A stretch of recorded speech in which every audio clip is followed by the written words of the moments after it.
Thanks again for listening into Your Shadow Advisor, a weekly program about navigating higher education from a first-generation person of color perspective. I'm your host, Professor Daryl Wanzer Serrano. So this is it. This is the last mini episode.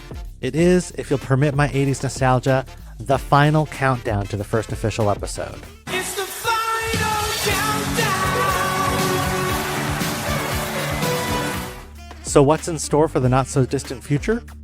Next week on Your Shadow Advisor, I'll give a proper introduction to myself and answer some key questions that I'll ask of every guest on the show.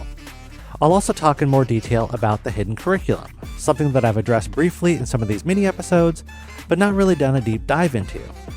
I'll review some of the relevant literature before settling in on a position that retains some value for the term while situating it within a more robust understanding of racialized, classed, and gendered power relations.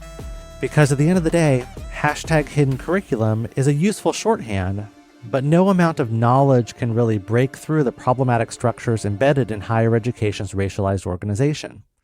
All that and more next week on episode 1 of Your Shadow Advisor.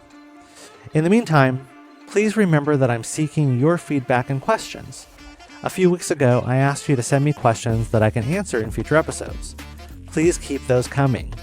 Last week, I also asked for specific questions about the Public Service Loan Forgiveness Program and Biden's temporary waiver. If I'm going to do some timely episodes on this topic, I need your input as soon as possible. Send those inquiries to questions@yourshadowadvisor.com or head to the website to submit an audio question that I might air on the show. So that's it for today. Episode 1 launches in 1 week. Until then, please subscribe to the podcast on Apple Podcasts, Spotify, or whatever app you use. And again, if you're feeling up to it, leave us a 5-star rating and a review. Thanks again for listening in. I'll be back with episode 1 next week.